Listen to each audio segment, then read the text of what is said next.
any of the other services, which was the experience that he had with God and the Holy Spirit and Jesus himself in this journey of doing this movie, where he was and is and was with Christ.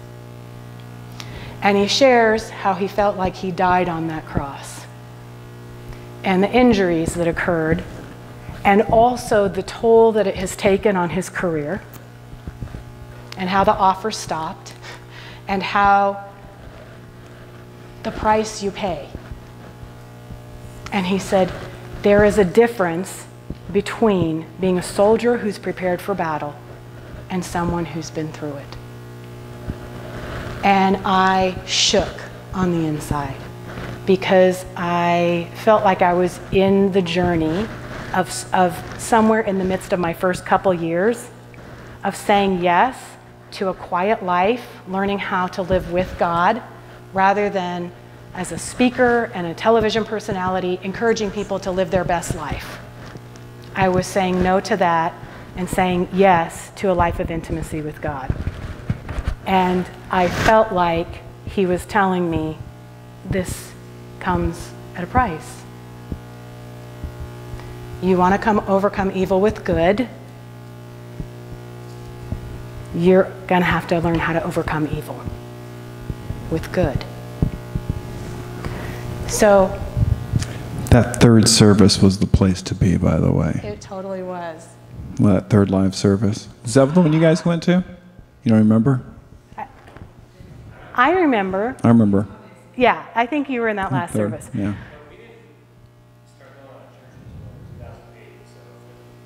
No, we moved here in 2007 and started going there. I was hugely pregnant with Abraham, and I think I maybe had Abraham 2 weeks later, and that was August 15th, 2008, so maybe right around that time, who knows. But in any case, it was a powerful time, and that third service was, Terry would always notoriously, one, preach late, but it was so filled with the Holy Spirit, and he even said, it's what you guys bring into this space that allows me to preach like I can't preach in any other service.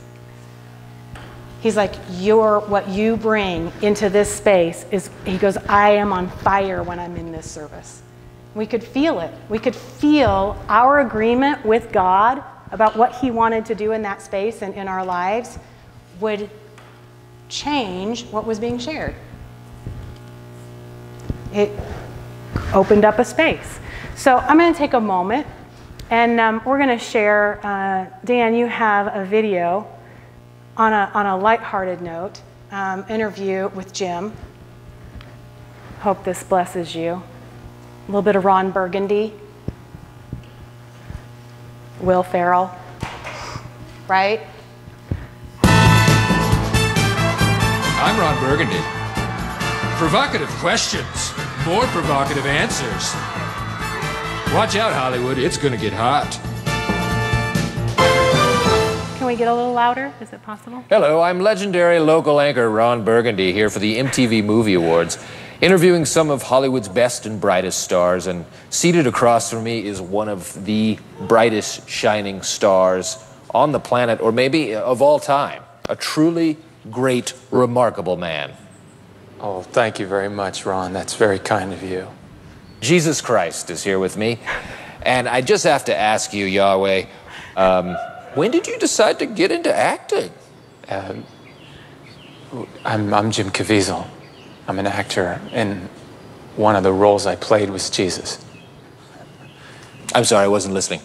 Did Babe Ruth make it into heaven?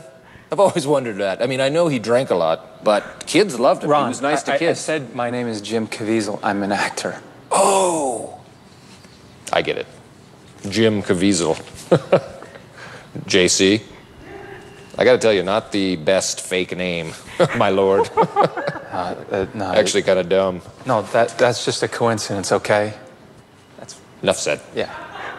Hosanna. I want to ask you this. You've got your Jesus powers, right? Do you ever use them to fight crime, win the lottery, help yourself in games of chance, such as blackjack or Keno? Listen, I'm serious here. My name is Jim Caviezel. I'm an actor. I've been in a dozen or more movies, and most people don't even know me as Jesus. In fact, recently I did a movie called Bobby Jones. It's about that famous golfer. And in fact, this is a really funny story. Is it hard to pretend that you can't make every shot a hole-in-one with your Jesus powers? Okay, I think I'm gonna have to leave. Please stay. I'm sorry. All right, but you bring up the Jesus thing anymore and I'm gonna have to go, okay? Okay. Boy, I thought Jesus would be a little more laid back. Sorry. New question. What's Mel Gibson like? Well, he's a great guy. Yeah. He's very controversial because of his psychic abilities. What? He can read women's minds. He knows what they want, and that scares me. That was a movie. Really? I thought it was a documentary. Helen Hunt was in it. How could that be a documentary? Oh, touché, my lord. You promised. Okay, I'm gonna be honest here. I've got over 900 questions here, and they're just all about you being Jesus. So, I'm afraid I have to leave, Ron. do you have an appointment? Okay. No, please. Jim, please. I apologize. It's too late for that, Burgundy. Look, do your research. I did. You're a hell of an actor. It was a very convincing performance. That's why I got confused. I'll send you some steaks or something.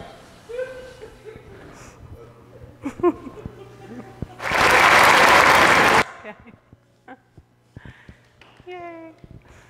So, love a sense of humor about it, too.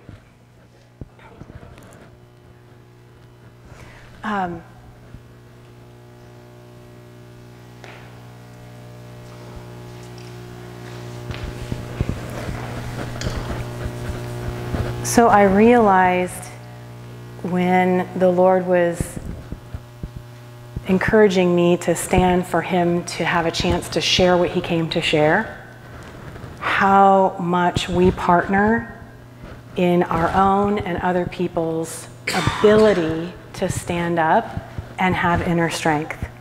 It was probably part of the beginning of me understanding how important that is, and how much my agreement with God affects the emotional and psychic well-being of a person around me, which is part of the journey that I was on, that we were on in our marriage, that we were on in our parenting, was my agreement regarding you affects your ability to be that person. And my agreement with your behavior also affects, that. And I started to realize in these declarations over these past, what has it been, almost 30 days, because we're on day 22, but we started at like day, 29 or something like that, right? In feeling the atmosphere of our community's ability to step into these declarations, which was kind of some ambivalence, is kind of what I was sensing and feeling, which was everyone wanted to, everyone was willing to, but not everyone felt able to. And on any given day, you either got pushed off of the very activity of doing it, or during it got pushed off of the invitation to partner with the Holy Spirit in the midst of it, or just got distracted from even thinking about it. Which is also, by the way, totally your prerogative. Like, you are free to pursue your relationship with the Lord at the level that you want to pursue it. But there is an atmosphere of permission here for all of humanity to see themselves as they really are, that doesn't exist in every other place that we go to.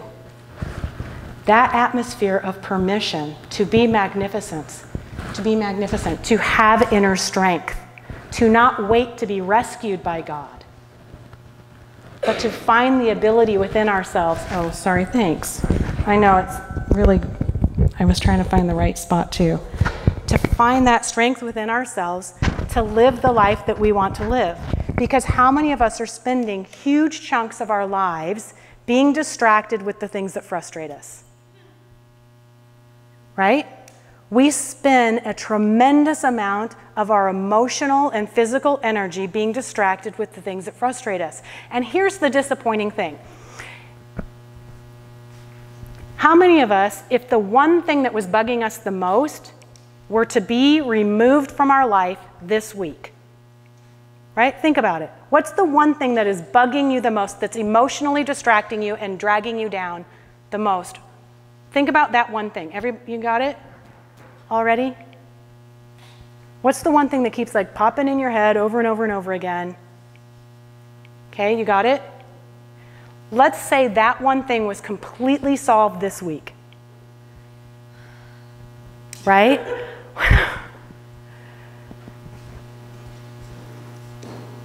Now, let me ask you this. Ask your being, yourself, this question. That would feel super great for how long? For how long? And then the anxiety and turmoil would find another thing to fixate on. Right? So if that thing were removed and cast into the sea, no longer an issue to you, would it resolve the pattern of behavior where you are not operating in inner strength?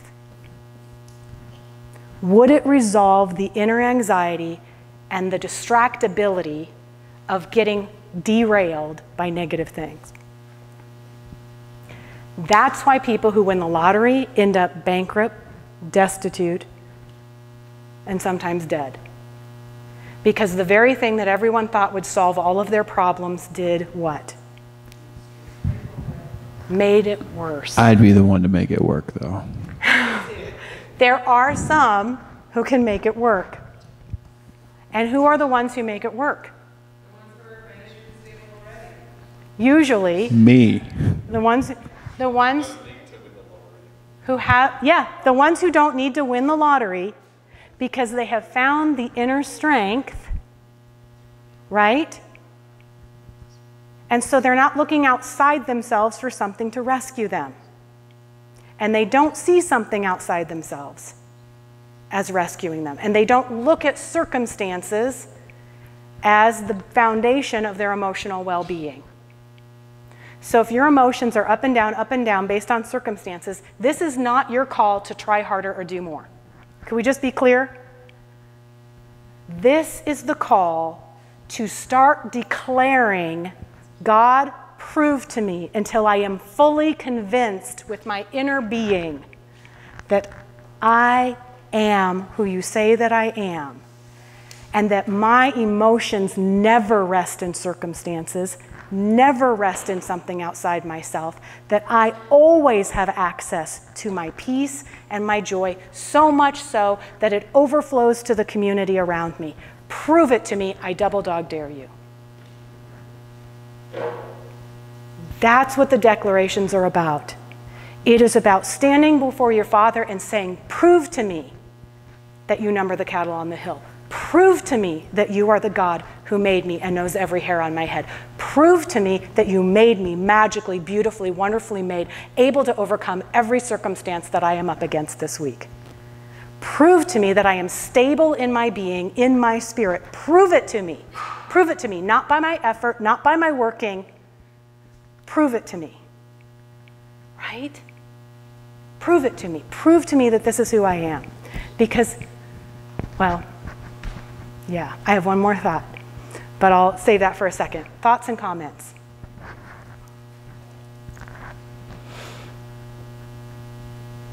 Whew.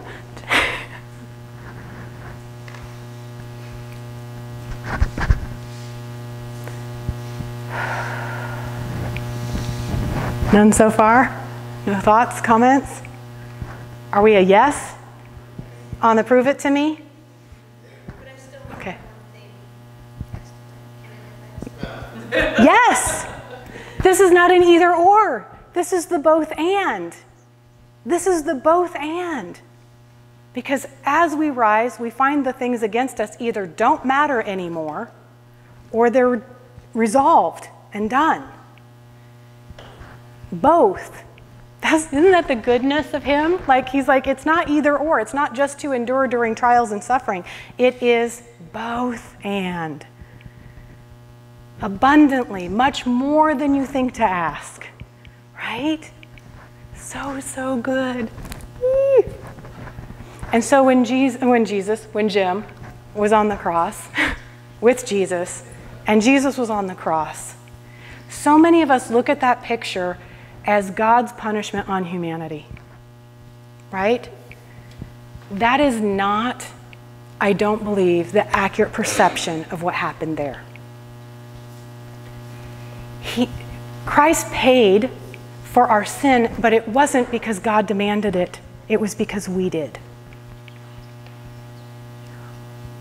God submitted his son to our perception of when one human would say, I am a man and I am the Son of God.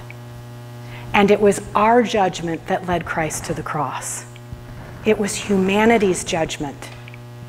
And I believe God said that is what sin is.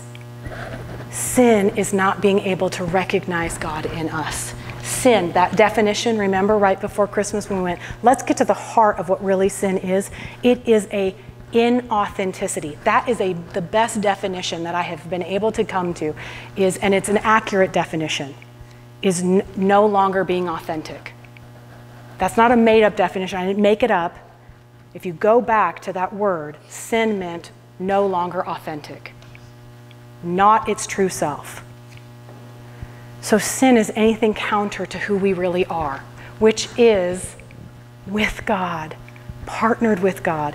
And it was our judgment that that the coexistence of humanity with God can't happen, that leads us to death. And so God submitted his son to our judgment, not submitted his son to his judgment. If you go back and look at scripture, you'll find it. And we can do that study if you want to. Because isn't that astounding? It wasn't his judgment that needed to be appeased. It was ours. It was ours. And God submitted his own son to our judgment against Christ. And he submitted himself to that. But the very penalty of that was death, and death could not hold his authentic self as a message to us of who we really are. How cool, right? So God is continually challenging us. I haven't put these things in your life for you to suffer or endure. They are the consequence of humanity's own decisions, right? The things in our life are the consequence of humanity's decisions. But we were meant to overcome the death of every human choice against us. We were meant to overcome the death-like experience of every other person's choice that harms another. What that looks like is different for each one of us because it's as unique as our own journey. But he's calling us to rise up and strengthen ourselves in the Lord. He's inviting us into overcoming the circumstances that lead us to death. Because finding ourselves spiraling around negativity, isn't that death? Right? Isn't that a little death every day? We have lost hours, decades of our lives to something that doesn't bring life. Right? If it doesn't bring life, it's what? Death. So if our emotional participation in certain perceptions and certain thinking doesn't bring life, what does it bring? Death. So these declarations aren't these blanket statements, I wish I believed this more, which was brilliant that you said that. That was so perfect. Thank you, Holy Spirit, and thank you, Carrie, for being aligned in that. Because don't we all, right? We're like, gosh, I wish I believed this a little bit more. I wish I felt this. I wish this was real in my life. And the Lord's going, wait, was that a game on? Was that a challenge? I thought I heard a challenge. I thought I heard a challenge. Will you enter into the challenge where I fully convince you? Where I fully convince you that these things are truth and true. And that much more, that All of the power and authority that I gave to Christ, I give to you. All of the power and authority that I gave to Christ, he gave to us. So, I would love for us to engage in new ways with these declarations. To take them as a challenge to God and go, I want to become this week fully convinced of what I am declaring that you say that you are, that you say that I am. Because then that's on the Holy Spirit. That's no longer efforting our way into a belief system. That is us going, okay, God, it's time for you to put your money where your mouth is. I am willing. But here's what will happen when you do it. What will happen is the mindset and the perceptions that oppose those statements will pop up. They'll pop up. And they'll be uncomfortable, and they'll feel overwhelming, so you can be overwhelmed with the sensation of the very opposite of the thing that you declared. What do you do when that happens? No, go ahead. No. What do you do when an overwhelming negative pops up? What do you do? Challenge it. I do another negative and turn it into a positive. And that works too. Just have a conversation with the Lord about it. Ask him, hey, this is what's popping up. Every negative thought that I've ever had about how you didn't heal me in the past, that's what's popping up. All the places where you didn't do things for me financially is popping up. All the places in my life currently that aren't working out, that's what's popping up. You know why it's popping up? Because it's meant to be cast out. It's meant to make room. It's coming up to the surface, to your conscious awareness, so that you can become fully convinced of a deeper truth. So that you can trade in what's true about your life for the truth of who God is and who he wants to be for your future. So that you can trade in your past for your future. That's why it pops up. It pops up not to rob you of what you just stood for and challenged. It popped up so that it's on the surface so that God can move it. And so you take it to the Holy Spirit and go, oh, wait, you're the one who said, by the way, if you have questions, if you want wisdom, if you want to operate in knowing how things work, ask me because I was here before the foundations of the world. And by the way, daily it is my delight to dance before God regarding you. That's what the Holy Spirit's saying. Daily it is my delight to dance inside of you regarding you. By the way, bring me those thoughts, bring me those mindsets, because I got something to say. I'm ready to have a throwdown with that wisdom and my wisdom. And guess who's going to win?